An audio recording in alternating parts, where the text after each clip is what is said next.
Assalamu alaikum. Good day to all. It's lovely being back in a classroom again. It's been a while. Thank you very much for attending the regional update on the Middle East. My name is Lulu Abakar, and I'm a young global leader of the World Economic Forum and a corporate finance professional serving the educational entrepreneurship space in Saudi Arabia and the region. First of all, I need you to forgive me in advance for talking politics. But we can't talk about this region without bringing a little bit of politics into the mix. So, the Middle East region has been the focus of the entire world for the past 5 years. Post-Arab Spring, the Middle East region has been entrenched in what seems to be an endless Arab winter. Each country is facing a unique set of challenges, ranging from youth unemployment, explosive population growth, gender inequality, youth radicalization, armed conflicts and civil wars, resulting in the greatest wave of human displacement since World War II.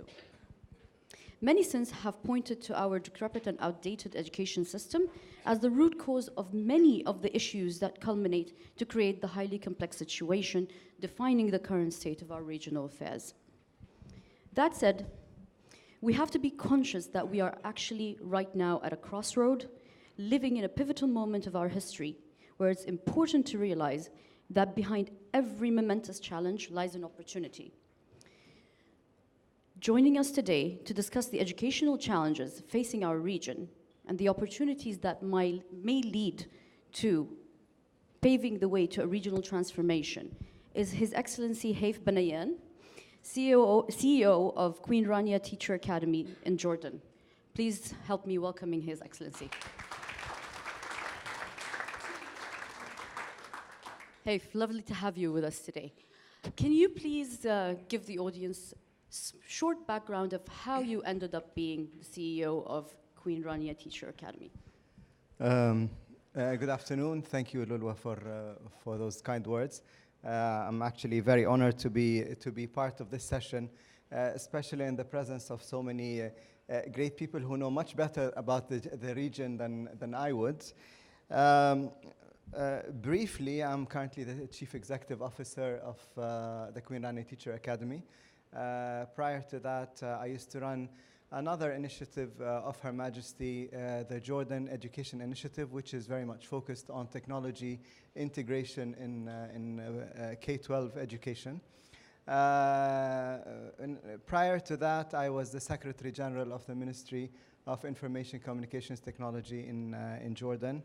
And in a past different life, I used to work in the private sector in the pharmaceutical industry. So I have had quite diverse interest. And I have a lot of interest in sports as well, so I can speak to that if you want. Amazing. Well, okay, so let me start by saying, can you help the audience here narrow down the top 3 challenges that your country is particularly facing when it comes up to education? What are the priorities for the Hashemite Kingdom of Jordan? It's very difficult for me to say what are the top priority, because really education is the priority, and education is a cycle, and every time you work on one thing, you discover that you need to fix the other side of it. From my perspective, and having worked on 2 aspects of education, and of course His Excellency Minister of Education is here with us in Jordan, so he can add more to what I would say. But for me, is the first and foremost important challenge is educating the teachers. A teacher can make or break an education system, and they are, in my opinion, and in our opinion, and according to the vision of Her Majesty, they are the #1 priority. Number 2, and I don't say it's a priority more than other things, because there'll be people who would come and say, what about school environments? There'll be people who say, what about the curriculum? There are leadership. There are so many things that are important. To that end, I would say policies need always to be reflective and need to be always maybe more avant-garde in terms of looking at the whole cycle of improving education and meeting those changes. And the third one is something that's dear to my heart, and I feel that the region and in Jordan, we continually struggle with that, is that the value of technology and what it can add to students. But again, that's my perspective, and that's not a fact. Yes. Well, why don't we break it down and take it by priority? Providing capacity in the teacher training sphere is a big challenge for the Arab world. The growing population requires more skilled teachers. How do we ensure that the flow continues? The Queen Rania Teacher Academy is uniquely positioned to face a challenge like this. It's launching right now Jordan's first initial teacher education program. Can you give us just a brief on the program? Why is it so different, and why is it important to change the way we perceive how we educate our teachers today? Let me start by giving you a little bit of a brief history of the Queen Rania Teacher Academy. The Queen Rania Teacher Academy, as we mentioned, that teachers are a very dear subject and profession to Her Majesty, and we all believe that this is they are the ones that make or break the education system. So recognizing that Her Majesty launched the Queen Rania Teacher Academy in June 2009 in partnership with Columbia Teachers College. At that time, we started when we launched the academy, we wanted first of all to understand what are the challenges of the teachers, what do they need, and what are the best practices on the global scale. And from that we came up with, first of all, teachers. When you educate teachers, you need to establish relevance of the teacher. You need to have the relevance and the applicability of the knowledge that you're imparting onto the teacher. You need to give them enough time to learn, practice, and reflect on what they are getting. And you need to sustain the development on a continual basis within the school. And with that, we came up with our first program, which was focused on educating teachers in their subject-specific areas, which is the math, science, English, and Arabic networks. The concept is that it's staggered over a prolonged period of time, so they take it over 2 years. They take a multiple set of workshops and follow-up meetings and implementation on site. They form communities of practice within the school, so we take all the math teachers or all the Arabic teachers, and they're supposed to design and plan their lessons within the school to create a cultural change within the school. And after that, we've actually raised the level of accountability, because there is a follow-up on the teachers' training while they are implementing. They are actually monitored and mentored continually until they get their certification from that program. So, however, when you look back, we've established good experience. We've trained so far in cooperation with the Ministry of Education. We've reached almost 30,000 teachers. However, as long as you do not have teachers who are prepared from the moment they enter into the classroom, you're actually fixing something that is broken. Many teachers may have learned from practical experience great practices, but many may have learned very bad practices, and unlearning that practice within the classroom is very, very hard matter. So in service, if it's based on teachers not prepared enough, you're not actually having a radical mainstream change. And that's why Her Majesty directed us towards starting to work on educating teachers as soon as they graduate from universities and before they enter the classrooms. And with that, we've developed a partnership with the Institute of Education, University College London, And of course the Ministry of Education, and we're planning an almost 1 year, 10-month professional diploma certification program to train teachers, fresh graduates, in their areas of specialty. So they will be receiving general pedagogies, they will be receiving technology and education, and they will be receiving training within their areas, core areas of experience. The program will be offered in partnership with the University of Jordan, so it will be a professional diploma, a certification program endorsed by the government. Inshallah, fingers crossed, until we're starting in September, and we're hoping to ramp up the capabilities of the college to start graduating 3,000 to up to 3,500 teachers per year to meet the demand of government. At that time, we are hoping that policies will be working with us in order for such programs to become prerequisites for teachers, whether public or private sector, to be qualified before they enter the profession. So this is, in a brief, what it is. That's fascinating.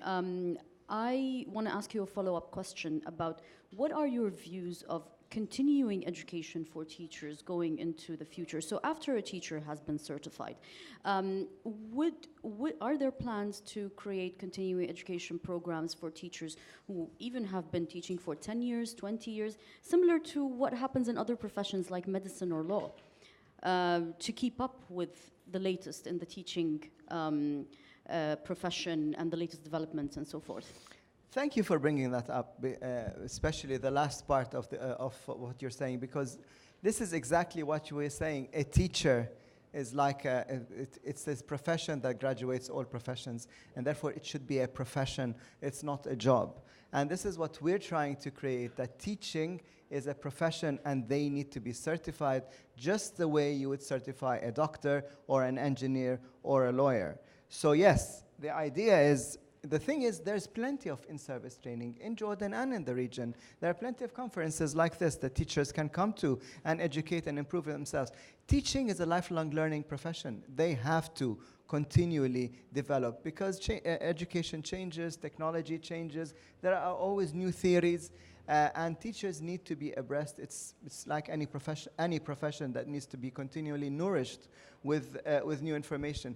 The problem is, in Jordan, and probably very much in the region, there isn't a program that prepares them to start with. So all what they're doing is actually there's too much in service that's based to compensate for the lack of pre-service. So what we're hoping is that once you start with the pre-service, you qualify teachers so they enter the profession at a higher level. It will automatically push up the quality of the in-service, because those teachers will not take just any kind of training, and automatically it will really ramp up the quality of the training. So we're hoping it's a cycle. It's a first. To us, this is a very important mainstream history-making history-changing program in Jordan, because it's actually mainstream and it will enforce.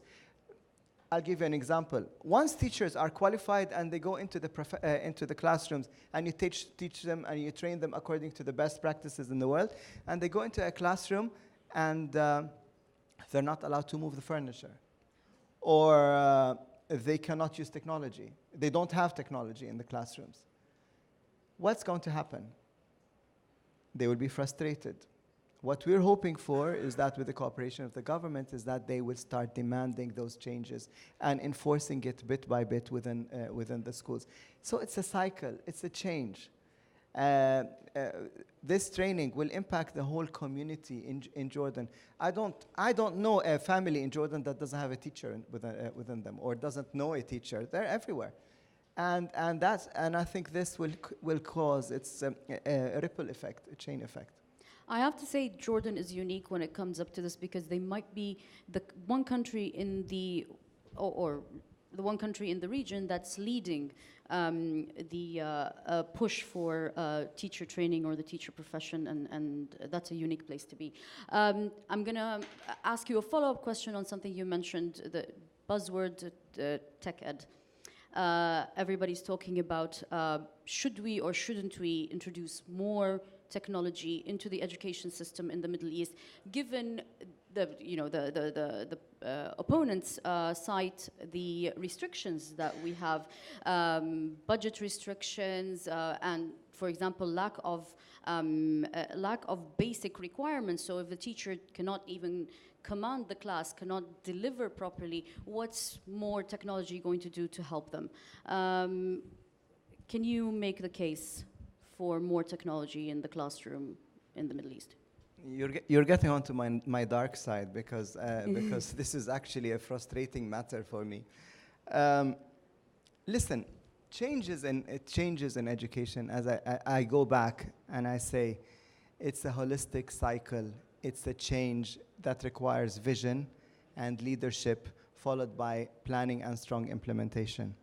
Okay, and I think there has been, and please don't consider me too judgmental on the whole region, but I think there has been a weakness in general, specifically with the incorporation of technologies in education. And I even call on to the countries that have technologies in schools, and I would tell you that many of those technologies in many of those schools are left untouched because the teachers are not qualified enough. So it's a cycle. You need to change train the teachers, and you need to have the technology in education. How much is enough? Honestly, in the 21st century, and we still ask this question, I find it bizarre. I haven't heard anyone saying, how much white paper should we have in a school? Or how many pencils should a student have? So why are we asking about this? We keep on asking about this and trying to incorporate it and trying to come up with theories, all this time. The kids are using it anyway. The thing is, we need to follow on. We need to learn from how they use it. We need to follow what makes them tick and what makes them learn and how do they communicate. So we should stop asking how much is enough, and we should say, how can this help me reach the child, and how can this help me make the student understand what I'm trying to say? And they understand by social media, they understand by communicating. This is their way of doing it. So if you want to communicate with them, if you want to reach them, you have to follow their way. We cannot keep on steering them our way. I was in a public debate a few days ago online, global debate, and they are also talking about this. And you know something? It is really frustrating to keep on saying, what should we do to incorporate technology? Just do it. Just get it in. The kids will help you. If you don't know how to use it, the kids will help you. I don't think there needs to be too much theory in that. Personally, I'm sorry, I'm not an educator by profession. I'm a recipient, I'm a father, I'm a member of the community. I work with great educators, so I learn, and this is how I see it. If I have to say something, I like your dark side. So I'm going to stay there. I'm going to play the devil's advocate. I'm just going to say what people are saying is not that we don't like technology. They're saying we love technology, we'd love to have it, but let's fix the fundamentals first before we bring in the accessories. And yeah, I'm getting more into your dark side, right? So what do you think? Does it go hand in hand in light of limited resources? And even the biggest and most resourceful countries in the region are cutting their budgets because of the economic situation. So I have to say, I want to again, I will play the devil's advocate with you here, and I would say perhaps there hasn't been large-scale exemplary models of how does education work when it comes to utilization of technology, because sometimes you find extremes. You find people who call for one-to-one, and that every child has to have a laptop and shouldn't have a book and shouldn't have this. And I think it's a blended learning kind of approach where you use the technology when you need it, you use the free resources when you need it, you tap into the social media, and it takes a very powerful teacher and an enabled school technologically, but it requires a flexible curriculum that enables, that does not restrict the teachers to one book and say, this is what you need to finish. It should be more of a flexible system that is rich with resources. And that's why it's a mindset. You cannot say, my priority is fix the curriculum and then print books and then fix the schools and then train the teachers and then think of technology. I think you fix one, by the time you reach the last one, the first one needs fixing again or updating. And I think it's a vicious cycle. That's what. That's why I think it's a matter of, it's that mindset that you really need to have in order to create the change. And it really has to be set, and it has to be mainstream. It really has to be mainstream. So I haven't finished my questions yet, but I'd like to bring the audience in this particular topic before we move on. Does anybody in the audience have a question to His Excellency about technology? Oh, okay. Here you go. Hello, my name is Maasad Al-Qamouni from Jordan. And I recently went into this subject further and visiting the BET show relating education to technology. I was extremely shocked of where education is going and how fast it's going into technology. I realized this before, but visiting the BET show made me realize it's way faster than we can even handle.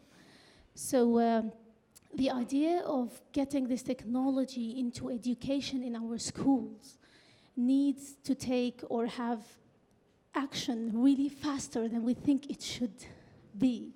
Giving the iPads to kids or schools at this time, at this stage, I believe, is vital, regardless of me as a teacher, if I'm coping with it or not.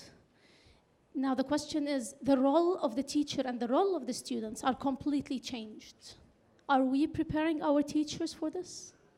Are we getting qualified teachers that would cope with this role?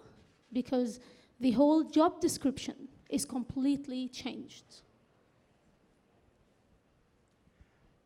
Can I just follow up on this one as well, so you can answer all at once? You've asked many questions. Yeah, I know. Poor guy.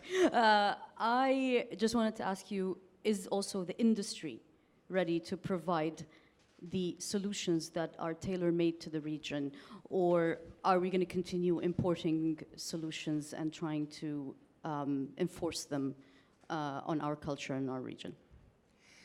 Okay, to be honest, technology companies are very fast, and they continue to rebirth themselves and find solutions. But we must not forget that they are a business, and they continually come up with new theories that they are trying to enforce into the education sphere. And I think this is, to a certain extent, even His Excellency would allow me, even us at the Ministry of Education, at some point, we were bombarded with too many solutions and too many offerings. At the time, we were unable to decide, what is the best model? What kind of technology should we use? One-to-one or blended learning, online, online applications. Once we got over the idea, we started understanding online websites that are interactive. طلعوا لنا applications that you can download, and then you started to learn something new. And let's face it, government does not have that kind of pace and does not have the kind of qualifications to be able to say, to make technological, tech-savvy decisions. And I think that's not an excuse. That needs to be fixed. Government should have a team of very strong people who would understand and know how to use that technology. And not every technology is suitable. Go to the best schools in the private sector. You know, go to the best schools in the private sector at the regional level. Not all kids have iPads or technologies all the time, and not all their education is based on technology all the time. It's a blended learning. But when you go speak to the teacher, you feel how enabled the teacher is, because the teacher talks to them about when they throw a question at her, She knows how to, she does not answer. She does not feel obliged to answer. She says, well, did you check it online? What about check this website or this resource? I want you to improve your, for example, at my kids' school, their English teacher wanted them to improve their vocabs. So what did she say? There is this application I'd like you to download. It has a word of the day. I want you to read that word, and I want you to understand it. And every week, we're going to recap and look at those words. So she used it very simply. She knows they have mobiles. She knows that they all have technology at their fingertips. Simply download it and use it. But that requires an experienced teacher. So back to your first question, yes, it is the teacher who will know how to use it. And this is what we're trying. This is exactly why we are coming up, we're saying we're going to qualify teachers before they enter the profession. And big part of their training will be how to incorporate technology in education and modern trends. I'll take one more question. There's someone here. But can I have a mic, please, for the audience? There's a question here. Yeah, one more question. Hi there. My name is Tarek. I'm from Scotland. Talking about education, I understand the race to try and incorporate technology into all schools, all classes. Is it on? My question is you've got to watch that the iPads and all this technology is not instead of. You've got to incorporate with everything else.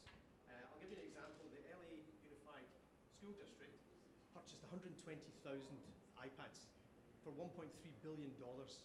They're now in the process of suing Apple because they didn't deliver what they were told. So this is a country, an area of millions of people with millions of schools, and they can't get technology to work. And I'm just worried that this region, it's a case of trying to get technology instead of all the old-fashioned ways. It's a case of having to, you're talking about teachers and kids using it already. The kids know more about iPads and such things than the teachers do, about their parents. Totally. But that shouldn't be instead of all the old-fashioned ways of learning their alphabet, learning their numbers. Because if you just push them onto technology, they're not going to retain that knowledge. All you're doing is teaching them how to use Google. That's all you're doing. So it has to be incorporated properly into the total sort of education solution. I think you're actually agreeing with me and not disagreeing, because I am, in fact, this is exactly what I'm saying. It's not following what are the trends and what's the latest technologies and let's throw it in schools. I am dead against that. I am just saying is that you have to understand what works for you as a country or as a school and as leadership within the school and as a teacher. But you need to be able to feel comfortable with the technology so that you can actually speak to the student in the language they understand. I am 100% with you. Kids need to be given a book and they need to be told, read.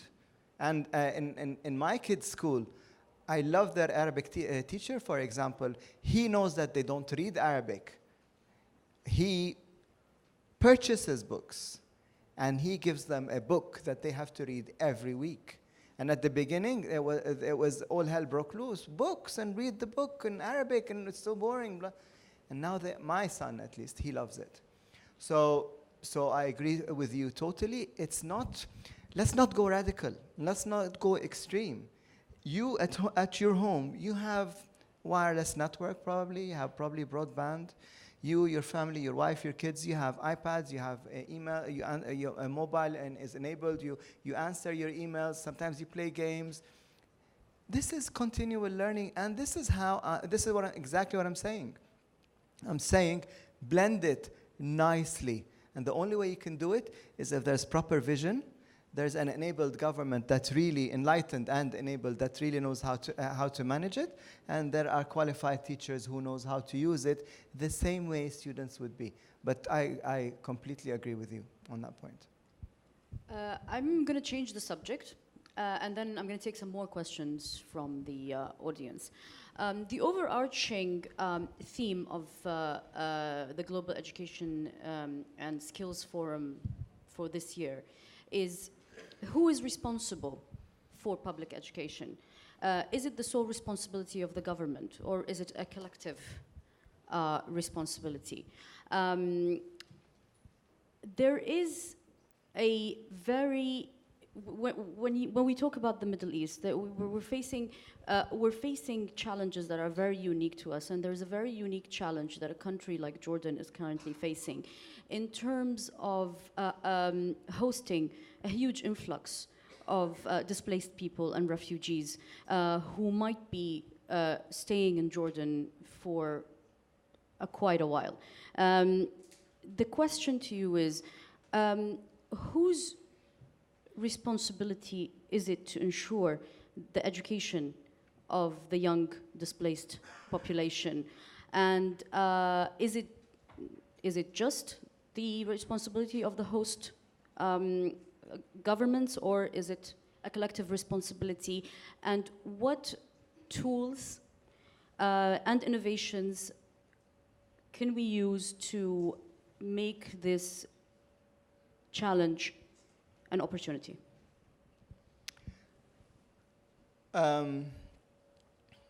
You've asked a little bit too many questions in the same, and you're convoluting it under one question. Because the first part of the question has one answer, the second part has a different answer in my mind. And I'm not the expert, especially in the presence of His Excellency the Minister. He knows better about the Syrian influx and how we're dealing with it. However, if you ask me, is government responsible for education only? I'd say no, and it will fail, because they cannot do everything. It's a formula. I as a parent, I'm in charge of educating my kids, and especially in the Arab region, we call it tarbiyah or ta'lim. We call it, so it's not only a matter of just to teach them how to read and teach them how to do math. It's really raising citizens of the modern world and the global citizens that a country would aspire to have, to raise the bar of and raise the economic and political and education sector in this country. So it cannot be the sole responsibility of one party. It is really the responsibility of the community. So yes, it is a responsibility of the government. It is a responsibility of the school. It is a responsibility of the parents. It is a responsibility of the student. And I think the more we push on that message, the more things will work better. Unfortunately, that doesn't happen well enough in the way, for example, you would want it to be. For example, you'd hear a lot of criticism. Oh, the government isn't doing this. Oh, the teachers are not doing well enough, And sometimes you'd hear them talking and attacking the teachers. And I'm like, I bet you your sister is a teacher, or your father is a teacher, or your cousin is a teacher. And why aren't you talking amongst each other? Why aren't you communicating what is needed? Why do we have models in the private sector where the parents are involved? And the parents hold the school accountable for their kids' education. I do that as a parent, and I think every parent should do that. It doesn't matter if I'm in a public school or a private school. And we've had many examples of saying it's a shared responsibility in Jordan. When His Majesty King Abdullah launched the Jordan Education Initiative in partnership with the World Economic Forum, it was a public-private. It was actually started off with a public-private partnership. It turned into a multi-stakeholder partnership in education. Everybody is actually involved in the formula. There's also Her Majesty launched a few years ago Madrasati, which is a program that really looks after the school environment and really calls on private sector participation and community participation in all aspects of the formula. So it's a shared responsibility. Now, the other part of the question about the Syrians, who's responsible? You really want to turn it into a political question, so I'm not going to answer in that direction. Who is responsible? I think the whole world is responsible for what's happening right now. Now, Jordan, probably Lebanon, are among the countries that had to host large number of Syrians, and we're really doing our best. His Excellency can talk way more better than me. Can we give the mic to His Excellency, if you don't mind? Yeah. His Excellency, the Minister of Education of Jordan. Thank you very much. When it comes to the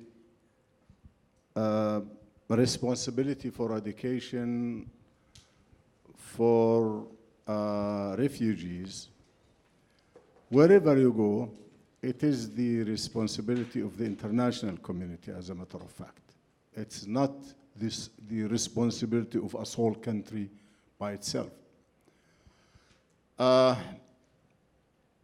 Because refugee in general is a humanitarian cause and a humanitarian problem, and a humanitarian problem should be faced and solved globally, should not be left to one country to handle the issue.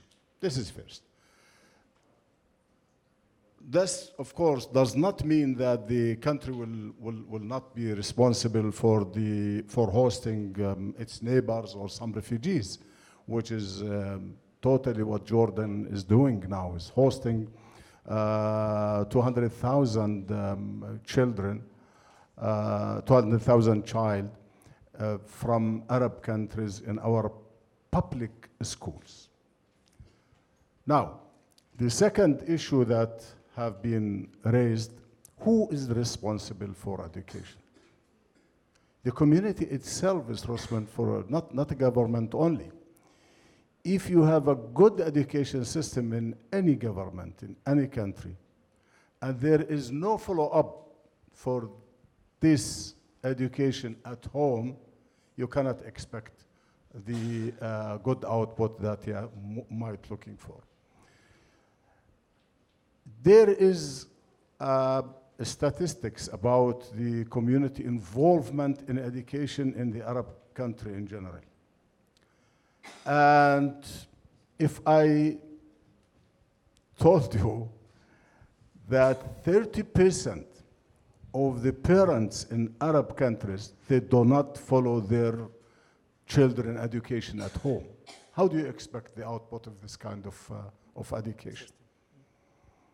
Teachers, curriculums, schools cannot do a solid education system without a follow-up from the parents. So it's a kind of mutual responsibility, government from one side and the rest of the community from other side. Now, going to the technology, if you allow me, going to the technology issue, the problem is not with technology.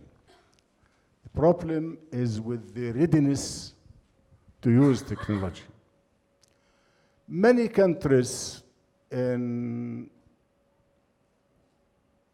Arab states and other states spend billions and billions, I'm not saying millions, billions and billions for providing their educational system with technological related issues. And you see the result by your eyes. I'm not going to mention the states who paid a lot of money for that. But there is a test case which we were talking about an hour ago with a Lebanese fellow. They tried to distribute tablets in some schools in Lebanon. I hope that the fellows here to help me. And, Wallahi? And the result was total failure. The result was total failure. So it's not the issue of technology. At the same time, we don't want to commercialize the education by promoting technology by itself. Technology itself is not the solution. Using the technology in the right direction in education as a supportive system, blended schools, as my friend said, might be good. But are we able to follow all the developments that took place in technology? Can we do that? Can we offer that as middle-income countries and some other poor countries? I never saw a school without books. I never saw a school or a university, and I'm a university professor since 30 years ago. Still, I'm a member of the faculty member in one of the faculties in Jordan. I never saw a university or a school depending on the cloud system and leaving the box aside. I have heard many people talking about the cloud system and using technology, but I can tell you, they don't know what does it mean to employ technology in education. They're just promoting the idea without having the details necessary issue that might help us in this matter. Thank you. Thank you very much, Your Excellency. Questions? Can I have the mic over there, please? Hi, Mike. Yes, please. Start with that.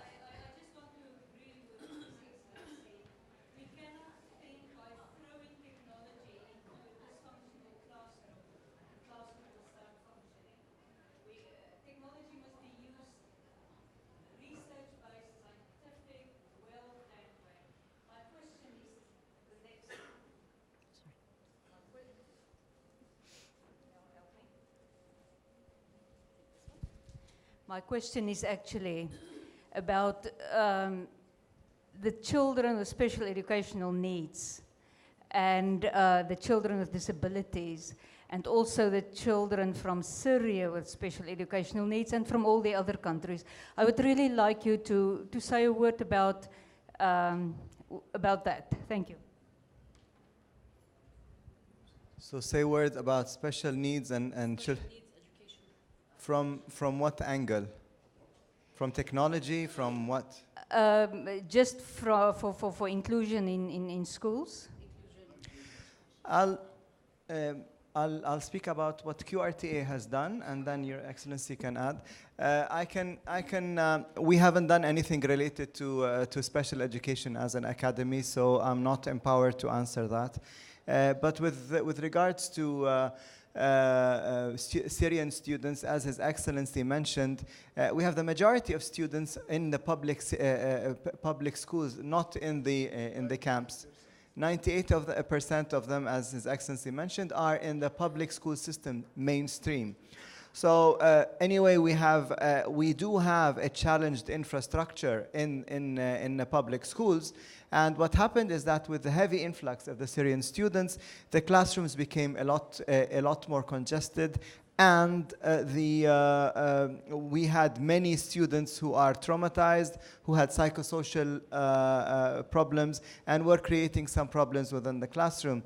So we cooperated with UNESCO, and then we received support from EU, and we received support from the USAID, the United States Aid Association, to develop a program, a psychosocial program, and a teacher enablement program that trains teachers to manage larger classrooms, to be able to incorporate modern trends in teaching and learning in order to deliver the information, and also had a strong psychosocial angle to help the teachers, because you remember those teachers are not used to that. So the program enabled them to, first of all, identify students who had psychosocial issues, be able to deal with it, maybe with the counselor, and reincorporate the student and include that student within the classroom.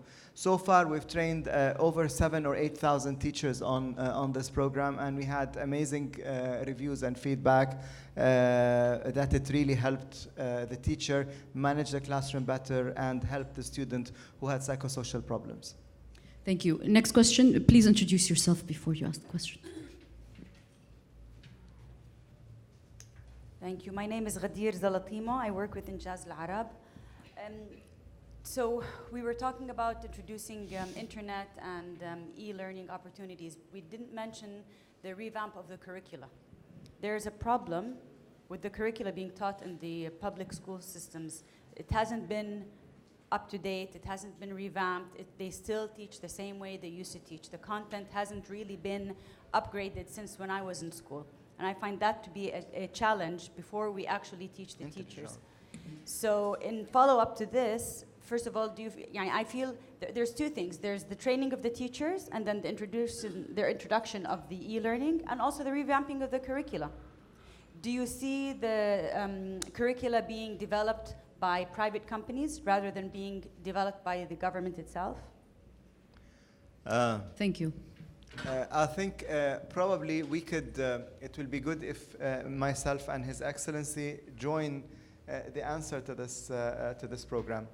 Currently, there is a national effort spearheaded by His Majesty because he formulated the Human Resources Development Committee, and that committee's work is to look at how the human resources of Jordan should be developed from childhood all the way to adulthood. So we're not only talking K-12 or universities, we're also including preparing the Jordanians for employment, سوق العمل. So a lot of discussion is happening around that, and that's what I'm talking about when it's a whole cycle. So I know that there is a lot of discussion on curriculum, and I know that there will be a debate, and there are discussions with His Excellency, and I know that there are many efforts from the Ministry of Education on revamping curriculum. My personal view, and that's only a personal one, we don't have to create everything. If there is someone somewhere does something better than we do, why not use it? So I am not personally as Haif.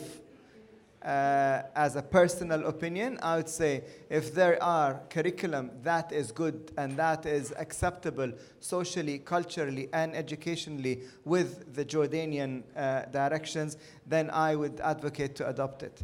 But perhaps, Your Excellency, you want to say something about curriculum and ministry, government's reviews on curriculum? Oh, thank you very much.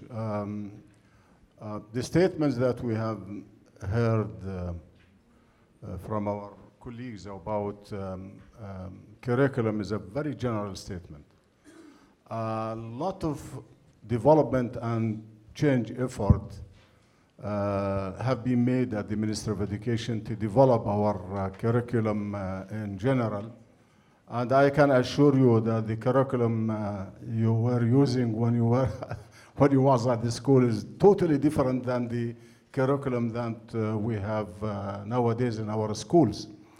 I would love to see somebody who is talking about curriculum development, and give me a precise thing that this is the alternative for the curriculum, but not talking about why you don't open doors for private sector companies to develop the curriculum. I will tell you a story.